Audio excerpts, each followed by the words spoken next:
સંતોષ પોતાની અશાંતિનું કારણ પૂછ્યું ત્યારે નારદજીએ કહ્યું કે કેવલ પાંડિત્ય, કેવલ વિદ્વત્તા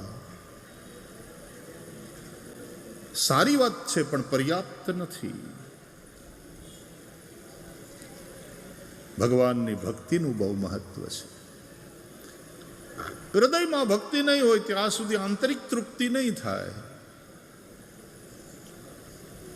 દેવર્ષિ નારદ ભક્તિ માર્ગના આચાર્ય છે. એમણે ભક્તિ પ્રધાન ગ્રંથની રચના માટે વ્યાસજીને પ્રેરણા આપી.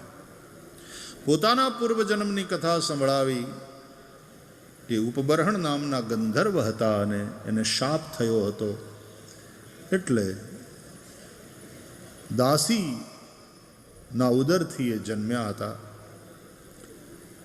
પણ બ્રાહ્મણોને ત્યાં માતાજી સેવામાં લાગેલા હતા. નારદજીને એક સુંદર વાતાવરણ મળ્યું બચપણથી પૂર્વજન્મમાં. જ્યાં ધર્મ છે, જ્યાં સંસ્કૃતિ નાચે છે, જ્યાં અધ્યાત્મ છે, જ્યાં આરાધના છે, જ્યાં પવિત્રતા છે. ઋષિઓના આશ્રમોમાં એવા વાતાવરણમાં નારદજીનો ઉછેર થયો. કારણ કે માં ત્યાં સેવામાં લાગેલા હતા. સારા વાતાવરણમાં તમારો ઉછેર થાય ને બહુ ફરક પડે. એ સંસ્કાર આવ્યા. સાધુ સંતો અવારનવાર આવતા હતા, આ ઋષિઓના આશ્રમમાં રહેતા હતા. એ સંતો, એનો સત્સંગ, એનું દર્શન, એનું માર્ગદર્શન નારદજીને બચપણથી મળ્યું. ભક્તિના સંસ્કાર આવ્યા. સંતો દ્વારા એમને વાસુદેવ ગાયત્રી મંત્રની દીક્ષા મળી. માતાના મૃત્યુ પછી એ જન્મમાં નારદજી પછી વનમાં જાય છે, ભજન કરે છે, વાસુદેવ ગાયત્રી મંત્રનો જાપ જપે છે. નમો ભગવતે તુભ્યમ વાસુદેવાય ધીમહિ પ્રદ્યુમ્નાયા નિરુદ્ધાય નમઃ સંકર્ષણાય ચ. અને ભજન કરતા કરતા નારદજીને હૃદયની અંદર ભગવાનના દર્શન થાય છે. એક અનુભૂતિ, એનો આનંદ. નારદજી પ્રસન્ન થયા, તૃપ્ત થયા. અને પછી જ્યારે નારદજીનું એ શરીર છૂટ્યું ત્યારે બ્રહ્માના પુત્ર રૂપે નારદ પ્રગટ થયા. દેવર્ષિ કહેવાયા. દેવોએ આપેલી 7 સ્વરની વીણાને વગાડતા, નારાયણનું નામ લેતા સર્વત્ર વિચરે છે. અનેક જીવોને ભગવદ અભિમુખ કરે છે. નારદજીએ કહ્યું કે હું આજે જે કંઈ છું, દાસીનો દીકરો દેવર્ષિ બન્યો, દેવતાઓ જેની પૂજા કરે છે, એનું કારણ હરિભક્તિ. વ્યાસજી, આપ હરિભક્તિનું મહત્વ સમજો, એને કેન્દ્રમાં રાખી અને કોઈ પુરાણની રચના કરો. આમ કહીને નારદજીએ પોતાના પિતા બ્રહ્માજીની પાસેથી મળેલું ચતુશ્લોકી ભાગવત વ્યાસજીને સંભળાવ્યું. કહ્યું, તમે વ્યાસ છો, વિસ્તાર કરે તે વ્યાસ, આનો વિસ્તાર કરો. આટલું કહીને નારદજી ગયા. પ્રેરણા આપી ભાગવતની રચના માટે. બ્રહ્મનદ્યામ સરસ્વત્યામ આશ્રમ પશ્ચિમે તટે શમ્યાપ્રાસ ઇતિ પ્રોક્ત ઋષિણામ સત્રવર્ધન. સરસ્વતીના કિનારે સ્થિત પોતાના શમ્યાપ્રાસ નામના આશ્રમમાં વ્યાસજીએ આચમન પ્રાણાયામ કરી પરબ્રહ્મ પરમાત્માનું ધ્યાન કર્યું. અને પછી ભક્તિથી ભીંજાયેલા હૃદયથી લેખની હાથમાં ઉપાડી અને ચતુશ્લોકી ભાગવતનો વિસ્તાર કરી અને 18,000 શ્લોકમાં આ સંહિતા રચી. એને 335 અધ્યાયમાં વહેંચ્યા આ બધા શ્લોકોને. અને એ 335 અધ્યાયને 12 સ્કંધમાં ગોઠવ્યા. એમ 12 સ્કંધવાળી ભાગવત સંહિતા તૈયાર થઈ. સરસ્વતી બ્રહ્મ નદી છે. આપણો આ પ્રદેશ પણ સરસ્વતીના કિનારે છે. સરસ્વતી પછી લુપ્ત થઈ, પણ હજી ભારતમાં જે જે જગ્યાએ વચ્ચે વચ્ચે સરસ્વતી પ્રગટ છે એમાંનો એક પ્રદેશ આ પણ છે. સરસ્વતી બ્રહ્મ નદી કહી છે. અને એના કાંઠે ભાગવતની રચના થઈ ત્યાં ઉત્તરાખંડમાં. પણ અહીંયા પછી એ જ પાછી આ સરસ્વતીના કાંઠે ભાગવતની કથા થઈ, ત્યાં રચાય, અહીંયા કહેવાય. 12 સ્કંદ 18,000 શ્લોક. એટલે આપણે ભાગવતના આંબામાં આખો શ્રીમદ ભાગવતનો પરિચય પ્રાપ્ત કરીએ છીએ કે 12 સ્કંધ આંબાના થડ થયા. બધા ગાઓ.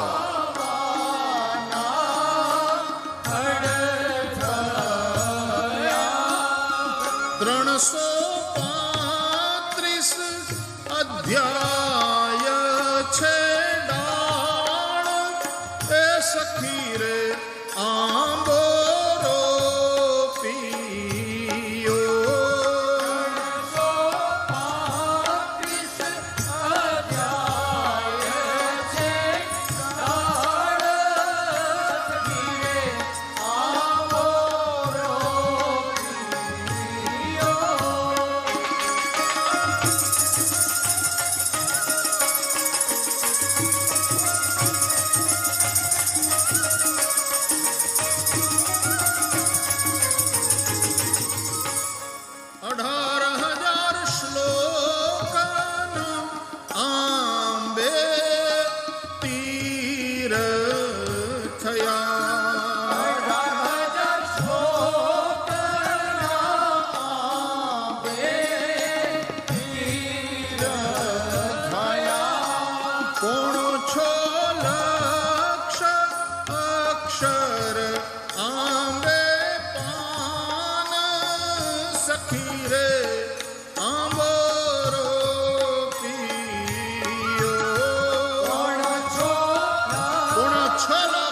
ભાગવતના એ આંબાના પાન.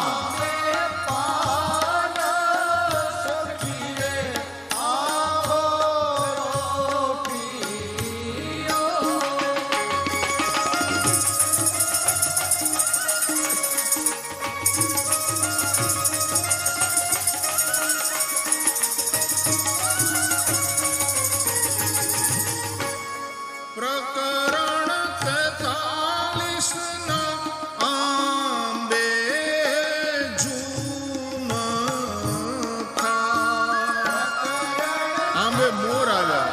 43 પ્રકરણ ભાગવતના એ આમે આવેલો મોર. શ્રીમદ ભાગવત આંબાના ફળ સખી રે આંબો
શ્રી પુરુષોત્તમ અભિરામ સખી રે આંબરો પિયો. શ્રી પુરુષોત્તમ અભિરામ સખી રે આંબરો પિયો.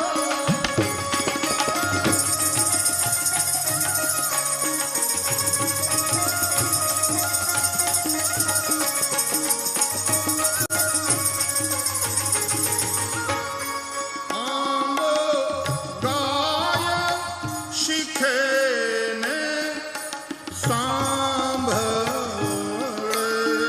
આંબો ગાય શીખે ને સાંભળે. તેનો ચરણ કમલમાં વાસ એ સખી રે આંબરો પિયો. એનો ચરણ કમળમાં વાસ સખી રે આંબરો પિયો.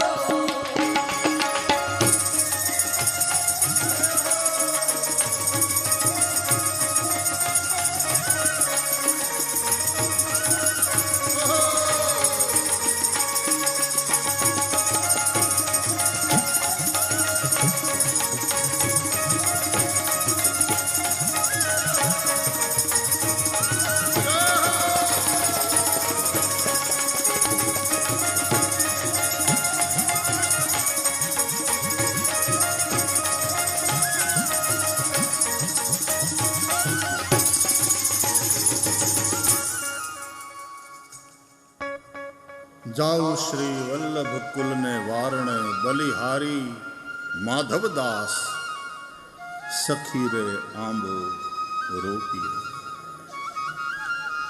શ્રીમદ ભાગવત રૂપી આંબો શ્રીમદ ભાગવતના સંપૂર્ણ સ્વરૂપનું આપણને દર્શન કરાવે. વ્યાસજી આની રચના કરી, વ્યાસજીને સંપૂર્ણ સંતોષ થયો. પછી એમણે પોતાના પુત્ર શુકદેવને ભણાવ્યું. શુકદેવ પુત્ર છે એટલા માટે નહીં, પણ શુકદેવ પાત્ર છે એટલા માટે એને ભણાવ્યું. શુકદેવ પરમહંસ છે. શ્રીમદ ભાગવત પરમહંસોની સંહિતા છે. શુકદેવ શુષ્ક જ્ઞાની નથી, એના હૃદયમાં ભગવાનની ભક્તિ છે.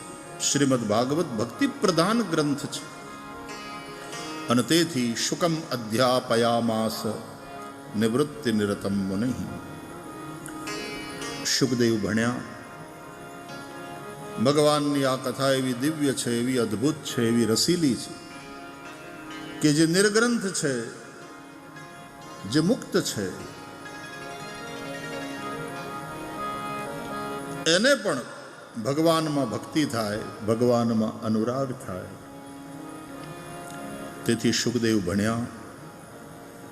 ગંગાને કાંઠે બેઠેલા રાજા પરીક્ષિતને કથા સંભળાવી છે. પરીક્ષિતના જન્મકર્મની કથા સુત મહારાજે નૈમિષારણ્યમાં કહી. પરીક્ષિતના પૂર્વજોના પુણ્ય હોય ને તો જ પરીક્ષિત જેવો ભગવત ભક્ત પુત્ર વંશમાં પ્રગટ થાય. ભીષ્મ કેવા મહાપુરુષ! યુધિષ્ઠિર ધર્મરાજ છે. પરીક્ષિતના દાદા અર્જુનજી ભગવાનના સખા અને ભગવાનના અત્યંત પ્રિય છે. ભક્તો સી મેં સખા ચેતી. પરીક્ષિતના પિતા અભિમન્યુ વીર પુરુષ છે. યુવાવસ્થામાં એ વીર ગતિને પ્રાપ્ત થયા છે. પરીક્ષિતના માતા ઉત્તરાદેવી પરમ ભાગવત છે. ભગવત શરણાગતિ, ભગવાનનું શરણ છોડીને અન્યાશ્રય નથી કરતા ઉત્તરાજી. પરીક્ષિતના દાદી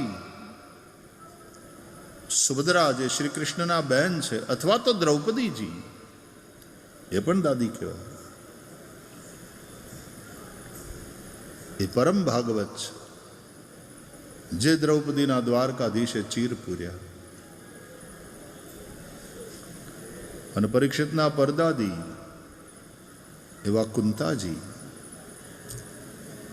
દ્વારકાનાથના સગા ભઈ થાય શ્રી કૃષ્ણના, પણ સંકટવાળું, દુઃખવાળું, કષ્ટવાળું જ જીવન જીવ્યા. અને તો પણ કોઈ દિવસ કૃષ્ણને કાંઈ કહ્યું નહીં, કાંઈ ફરિયાદ કરી નહીં કે હું તારી હગી ફઈ અને મારી માથે આ થઈ. ઉલટાનું ભગવાનની પાસે સ્તુતિ કરતી વખતે માગે છે, વિપદ સંતુ ન શશ્વત તત્ર તત્ર જગદગુરો ભવતો દર્શનમ યસ્યાદ અપુનર્ભવ દર્શનમ. સમયે સમયે અમારા જીવનમાં હંમેશા વિપત્તિ આવ્યા કરે, જેથી કરીને હે કૃષ્ણ અમે તમને ભૂલીએ નહીં, તમારું સ્મરણ રહે. આ દુઃખ હે દ્વારકાધીશ તમારું દર્શન કરાવે છે. પૈસા હોય ને માણસ સિનેમામાં જાય, ક્લબમાં જાય, ફરવા જાય, દુઃખ આવે એટલે મંદિરે જાય, માનતાઓ માનવા માંડે, ભગવાનની પ્રાર્થના કરવા માંડે. દુઃખ તમારું દર્શન કરાવે છે કૃષ્ણ. અને તમારું દર્શન કેવું? અપુનર્ભવ દર્શનમ. એક બાર जिसको दर्शन हो जाए उसको संसार में फिर आना नहीं पड़ता. તો આવી માતૃશક્તિ, પરમ ભાગવત માતૃશક્તિ, અને આવા પુરુષો, પરમ ભાગવત પુરુષો જે કુળમાં, જે ખાનદાનમાં થયા. પિતામહ ભીષ્મ અંતકાળે જેને દર્શન દેવા માટે સ્વયં દ્વારકાનાથ જઈને ઊભા રહ્યા કુરુક્ષેત્રમાં. અનેકાનેક ઋષિઓ આવ્યા. પાંડવ સહિત પરિવાર પિતામહ ભીષ્મની પાસે પહોંચ્યો. અને અંત સમયમાં એમણે દ્વારકાધીશજીની સ્તુતિ કરી. ઇતિમતિ રૂપકલ્પિતા વિતૃષ્ણા ભગવતી સાત્વત પુંગવે વિભુમ્ની સ્વસુખમુપગતે ક્વચિદ વિહર્તુમ પ્રકૃતિમુપેયુષી યદ્ભવ પ્રવાહ. ભાગવતના પ્રથમ સ્કંદમાં કુંતા સ્તુતિ છે, ભીષ્મ સ્તુતિ છે, એટલે એમના દ્વારા કરાયેલી સ્તુતિ. ભાગવતનો સ્તુતિ ભાગ બહુ સરસ છે. આવા પરિવારમાં જે માતા ઉત્તરાના ગર્ભમાં પરીક્ષિત હતા, ત્યારે અશ્વત્થામાના બ્રહ્માસ્ત્રથી સ્વયં ભગવાન શ્રી કૃષ્ણે જેની રક્ષા કરી હતી, એ પરીક્ષિત માના ગર્ભમાં હતા ને ત્યારથી જેણે ભગવાનના દર્શન કર્યા. પછી એ સ્વરૂપ અંતર ધ્યાન થયું, જે હાથમાં ગદા લઈને પોતાની આજુબાજુ ફરતું હતું, બ્રહ્માસ્ત્રથી રક્ષા કરતું હતું, એ સ્વરૂપ પછી અંતર ધ્યાન થયું. પ્રસૂતિનો પવન ફૂંકાયો, પરીક્ષિત માના ગર્ભથી બહાર આવ્યા. આંખો ઉઘડીને એટલે આજુબાજુના ચહેરાઓને જોઈને એ પરીક્ષા કરવા લાગ્યા કે માના ગર્ભમાં મેં જેને જોયા હતા આ એ તો નહીં, આ એ તો નહીં, તો આ એ. નામ થયું પરીક્ષિત. માના ગર્ભમાં જે ભગવાનના દર્શન કર્યા છે, ભગવાનના દર્શન માટેની પ્યાસ લઈ અને પરીક્ષિત જન્મ્યા છે. મોટા થયા, બ્રાહ્મણોએ ભવિષ્ય કથન કર્યું, અનેક ગુણો બતાવ્યા પરીક્ષિતના કે આવો થશે, આવો થશે, આવો થશે. પણ એક વાત એવી કહી કે તક્ષકાદ આત્મનો મૃત્યુમ દ્વિજપુત્રોપસર્જિતાત. આની કુંડળીનું મૃત્યુ સ્થાન જોઈએ છીએ, એવું લાગે છે બ્રાહ્મણના શાપથી અને તક્ષકના દંશથી આનું મૃત્યુ થશે. સાંભળીને પાંડવોને ચિંતા થઈ. બ્રાહ્મણોએ કહ્યું, ચિંતા ન કરો ધર્મરાજ, આ વિષ્ણુ કૃપા પ્રાપ્ત છે. ભગવાન વિષ્ણુએ માના ગર્ભમાં આના પ્રાણની રક્ષા કરી છે, એટલે એનું એક નામ વિષ્ણુરાત. ભગવાન વિષ્ણુએ કૃપા કરીને આ બાળક તમને આપ્યો છે. અને તેથી બ્રાહ્મણનો શાપ પણ તમારા આ બાળકને માટે વરદાન રૂપ બની જશે. શ્રોત્રિય બ્રહ્મનિષ્ઠ સદગુરુના શરણે જઈ શ્રીમદ ભાગવતનું શ્રવણ કરી આ 7 જ દિવસમાં મુક્તિને પ્રાપ્ત કરશે. બ્રાહ્મણોને થોડી સાંત્વના મળી. પરીક્ષિત શુક્લ પક્ષના ચંદ્રની માફક મોટા થવા લાગ્યા. વિદુરજી આવે છે, જે તીર્થયાત્રા કરવા ગયા હતા, એ પાછા હસ્તિનાપુર પહોંચે છે. 2 મહાપુરુષો નહોતા કુરુક્ષેત્રના યુદ્ધમાં, જેણે હોવું જોઈતું હતું. એક બળભદ્રજી અને બીજા વિદુરજી. અને આ બંને મહાન યોદ્ધાઓ છે. વિદુરજી પણ મહારથી કહેવાય છે. આ બંને મહાપુરુષો તીર્થયાત્રા કરવા નીકળી ગયા હતા પોતપોતાના કારણોસર. પણ કુરુક્ષેત્રના યુદ્ધમાં એ બંનેની ગેરહાજરી છે. એ વિદુરજી તીર્થયાત્રા કરીને પાછા આવ્યા ત્યાં સુધીમાં કૌરવોનો નાશ, પાંડવોની રાજસત્તા, યુધિષ્ઠિર સમ્રાટ, આ બધું જોયું. ધૃતરાષ્ટ્ર અને ગાંધારી હજી જીવે છે. પાંડવો એને પોતાના મા બાપ કરતાં વધારે માનીને હાંચવે છે, મોટા બાપાને મોટી માને. અને આવડા લાડવા ખાઈ અને લહેર કરે છે. ત્યારે વિદુરે એકવાર એકાંતમાં ધૃતરાષ્ટ્રને સમજાવ્યું, જે પાંડવોની હારે તમારા છોકરા બાંધ્યા, જે પાંડવો સાથે તમે લોકોએ અન્યાય કર્યો, જે પાંડવોને લાક્ષાગૃહમાં જીવતા બાળી નાખવાના કાવતરા કર્યા,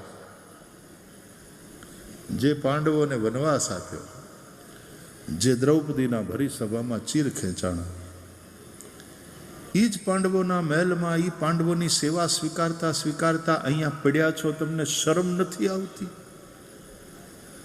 હજી વનમાં જઈ અને હરિભજનની ઈચ્છા નથી થતી? મહાભારતમાં બંનેને ધર્મનો અવતાર ગણવામાં આવે છે, યુધિષ્ઠિરને પણ અને વિદુરને પણ. કારણ કે વિદુર તો પોતે સાક્ષાત યમ, માંડવ્ય ઋષિના શાપથી, વ્યાસજીના નિયોગથી, દાસીના ઉદરથી પ્રગટ થયા છે. યમને પણ ધર્મરાજ કહેવામાં આવે છે. તો विदुर भी धर्म रूप है, युधिष्ठिर भी धर्म रूप है. तो पांडव पक्ष में धर्म युधिष्ठिर के रूप में है, कौरव पक्ष में धर्म विदुर के रूप में. धर्म दोनों पक्ष में है, लेकिन धर्म का स्थान क्या है ये महत्वपूर्ण है. पांडवों में धर्म युधिष्ठिर के रूप में है, वो बड़े भाई है, और युधिष्ठिर की आज्ञा में सब लोग है. मतलब जहां धर्म की आज्ञा चलती है, धर्म के एम बधा करे છે. જ્યારે કૌરવ પક્ષમાં ધર્મ વિદુર રૂપે છે, એ માત્ર મંત્રી છે, સલાહકાર છે. ધૃતરાષ્ટ્ર સમયે સમયે વિદુરની સલાહ લે છે, વિદુરને પૂછે છે, વિદુર જે કહે એ સાંભળે છે, પણ કોઈ દી કરતા નથી. ઘણા ધર્મની સલાહ લે, ધર્મને સાંભળે, પણ ધર્મ કે એ પ્રમાણે કરે નહીં. સાંભળી લે પણ આચરણ નહીં. આ મોહરૂપ જે અંધ ધૃતરાષ્ટ્ર છે એની નિયતિ છે. અને અંતે એ મોહરૂપ ધૃતરાષ્ટ્રના 100 દીકરાઓ એનો નાશ થાય છે. એટલે ધર્મને માણસ સાંભળે પણ ધર્મનું કેવું કરે નહીં. તો એ ધૃતરાષ્ટ્ર છે, એના દીકરાઓ છે. એટલે પછી કોઈ સાંભળે જ નહીં. ત્યારે પછી વિદુર પણ નીકળી ગયા. તૃતીય સ્કંદમાં કથા છે, સ્વયં ધનુર્દ્વારી નિધાય માયામ. પોતાના શસ્ત્રોને ત્યાં છોડી નીકળી ગયા તીર્થયાત્રા માટે. એ તીર્થયાત્રા કરીને પાછા આવ્યા ત્યાં સુધી બધું ખેદાન મેદાન થઈ ગયું હતું. ધર્મનું કયું તમે ન કરો તો ખેદાન મેદાન જ થાય. અને તોય હજી ધૃતરાષ્ટ્ર મહાભારતનું સૌથી ખતરનાક પાત્ર હોય ને તો એ દુર્યોધનય નથી, દુશાસનય નથી. મહાભારતનું સૌથી ખતરનાક પાત્ર હોય તો એ ધૃતરાષ્ટ્ર છે. એ આંધળો એટલો ખતરનાક માણસ છે. બોલે કાંઈક, કરે કાંઈક, મનમાં કાંઈક, હૈયામાં કાંઈક, હોઠો ઉપર કાંઈક. દંભ ખતરનાક પાત્ર છે. રામાયણમાં રાવણ એ મોહનું પ્રતીક છે અને મહાભારતમાં ધૃતરાષ્ટ્ર એ મોહનું પ્રતીક છે. મોહ સકલ વ્યાધિન કર મૂલા. મોહ છે એ જ બધી સમસ્યાઓની જડ છે. મોહને કારણે જ માણસ બંધાય છે, મોહને કારણે માણસ દુઃખી થાય છે. હરિકથા મોહને મારનારી છે. બેનું સત્સંગ અને હરિકથા તાબિનું મોહન ભાગ. મોહ ગઈ બિનુ રામ પદ હોય ન દ્રઢ અનુરાગ. મોહના ગયા સિવાય, મોહના મટ્યા સિવાય ભગવાનમાં ભક્તિ થતી નથી. હવે વિદુરે સમજાવ્યા ધૃતરાષ્ટ્ર ગાંધારીને કે હવે તો નીકળો. જે ભીમસેનને ઝેર આપીને મારી નાખવાની કોશિશ કરી હતી તમે લોકોએ, એ જ ભીમસેન તમને લાડવા ખવડાવે છે ચૂરમાના, અને બેઠા બેઠા ખાવ છો. શરમાવ, શરમાવ. મોટા રહ્યા ડૂબી મરો એમ તો કહેવાય નહીં, અવિવેક લાગે. કે તમને શરમ નથી આવતી? હજી વનમાં જઈને હરિભજનની ઈચ્છા નથી થતી? એટલે પછી આંસુડા સારતા સારતા ધૃતરાષ્ટ્ર કે વિદુર બોલ બોલ, તું તારે ભાઈ બોલ. અટાણે તારો ટાઈમ છે. તારા વચન છે ને આમ છાતીમાં વાગે છે, પણ તું સાચું બોલે છે એમાં ના નહીં. વાત તારી સાચી ભાઈ કે હવે વનમાં જઈને ભજન કરવું જોઈએ, પણ અમને કોણ લઈ જાય? અમે ક્યાં રહીએ? હું આંધળો, આંખે પાટા બાંધીને, તારી ભાભી આંધળી થઈ છે, અમને કોણ લઈ જાય કલ્યાણના માર્ગે? અને ત્યારે વિદુર બોલ્યા, જાવું છે હું લઈ જાઉં. તમારે કલ્યાણ કરવું જ હોય તો ધર્મ કહે છે હું તમારી સાથે આવું, અને કોઈ સાથે નહીં આવે. મરતી વખતે ધર્માનુગો ગચ્છતિ જીવે કહા. ધર્મ સાથે આવશે, કલ્યાણના માર્ગે ધર્મ લઈ જશે. અને પછી એક રાત કોઈને પણ કહ્યા સિવાય ધૃતરાષ્ટ્ર અને ગાંધારી ધર્મરૂપ વિદુર સાથે હસ્તિનાપુર છોડીને જતા રહે છે. ગંગાના કિનારે જઈ અને ભગવાનનું ભજન કરતા કરતા એ પ્રભુની પ્રાપ્તિ કરે છે. ભાગવતમાં ધૃતરાષ્ટ્ર જેવાની સદગતિ થઈ એવું વર્ણન છે. કારણ કે ગમે એટલો બગડેલો માણસ હોય, ગમે એટલો પાપી હોય, ગમે એટલો દુરાચારી હોય, પણ એક વાર પસ્તાવો કરી હરિ તરફ વળે અને ભજન કરતો થાય તો નિશ્ચિતપણે એનો ઉદ્ધાર થાય છે. ભગવદ્ ગીતા પણ કહે છે, અપિચેત્સુ દુરાચારો ભજતે મામ અનન્ય ભાગ સાધુરેવ સમંતવ્ય સમ્યક વ્યવસિતો હિ સહ. કોઈ પાપ એવું નથી દુનિયામાં જે ભગવાનના ભજનથી ન મટે. ભગવાનના શરણે જાય તો ભગવાન પોતે જ કહે છે ગીતાના અંતે, સર્વધર્માન પરિત્યજ્ય મામેકમ શરણમ વ્રજ અહમ ત્વા સર્વ પાપેભ્યો મોક્ષયિષ્યામિ મા શુચ. બધું જ છોડીને તું મારા શરણે આવ, હું તને બધા જ પાપોથી મુક્ત કરી દઈશ. તું શોક ન કર, તું ચિંતા ન કર. ધૃતરાષ્ટ્રની પણ સદગતિ થઈ છે. પછી તો શ્રી કૃષ્ણ સ્વધામ ગમન, પાંડવોનું સ્વર્ગારોહણ, પરીક્ષિતનું રાજતિલક. પરીક્ષિતે અશ્વમેધ યજ્ઞો દ્વારા પરમેશ્વરનું યજન કર્યું. દિગ્વિજયના સમયમાં સમ્રાટ પરીક્ષિતે ધર્મ અને ધરતીને પીડા દેનારા કલિ પુરુષનો નિગ્રહ કર્યો. એ કથા છે. કલિનો નાશ નથી કર્યો, કલિનો નિગ્રહ કર્યો છે. કાળ અનુસાર ચાલે એ રાજા નહીં, રાજા અનુસાર કાળ ચાલે. રાજા કાલસ્ય કારણમ. રાજા એવો પ્રભાવી હોવો જોઈએ, એ કાળને આધીન થઈ જાય. બધા ભ્રષ્ટાચાર છે એટલે આપણે છે શું કરી શકીએ ભાઈ આમાં, બીજું તો શું થાય, એમ નહીં. राजा कालस्य कारणम, राजा काल को भी अपने अनुकूल बना लेता है, ऐसा प्रभावी राजा होता है, होना चाहिए. इसलिए हम राजा को विष्णु रूप मानते हैं. રાજા પરીક્ષિતે કલિકાલનો નિગ્રહ કર્યો. કલિકાલે જ્યારે રહેવાના સ્થાન કંટ્રોલ કરીને અમુક જગ્યામાં જેને રહેવાનું કહ્યું, દ્યુતમ પાનમ સ્ત્રીહ સૂના યત્રા ધર્મશ્ચતુર્વિધ, જુગાર, દારૂ, પરસ્ત્રી સંગ, હિંસા, આ બધામાં તારે રહેવું. આમાં કલી છે, આ બધા પાપના ઠેકાણા. કલિયુગે પાછી યાચના કરી, પુનશ્ચ યાચમાનાય જાત રૂપ મદાત પ્રભુ. ત્યારે એક પાંચમું સ્થાન આપ્યું, જાત રૂપ, સુવર્ણ, ધન, અર્થ, સંપત્તિ,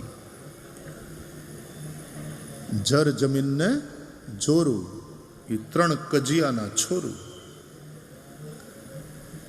અર્થ અને એમાં અનીતિનો હોય તો બહુ અનર્થ ઉત્પન્ન કરે.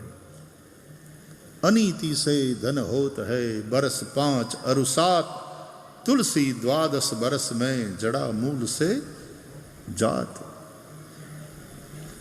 આ 5 સ્થાન આપ્યા રાજા પરીક્ષિતે. ભાગવતમાં લખ્યું છે કે એ 5 દ્વારા કલયુગને બીજા 5 આપોઆપ મળી ગયા. તતો નૃતમ મદમ કામમ રજો વૈરંચ પંચમમ. અનૃત અસત્ય, જુગાર હોય ને અસત્ય હોય, મદમ દારૂ પીતા હોય, મદ્યપાન કરતા હોય ત્યાં મદ હોય, કામમ પરસ્ત્રી સંગ તો કામ હોય, રજઃ રજોગુણથી ઉત્પન્ન ક્રોધ, જ્યાં હિંસા હોય ત્યાં ક્રોધ હોય, અને વૈરંચ જ્યાં ધન હોય, બહુ પૈસા ભેગા થાય પછી વેર થાય, ભાઈઓ ભાઈઓમાં વેર થાય, પાપોને દીકરો કોર્ટે ચડે. એટલે 5 અને 5 મળીને થયા 10. ભાગવતકાર કહે છે આ 10 જગ્યાએ કળિયુગ રહે છે. જેને પોતાના કલ્યાણની ઈચ્છા હોય એણે કળિયુગના આ 10 સ્થાનને સેવવા નહીં. વિશેષતઃ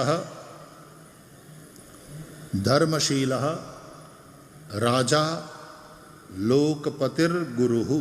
આટલા લોકોએ તો ભૂલમાંય સેવવા નહીં.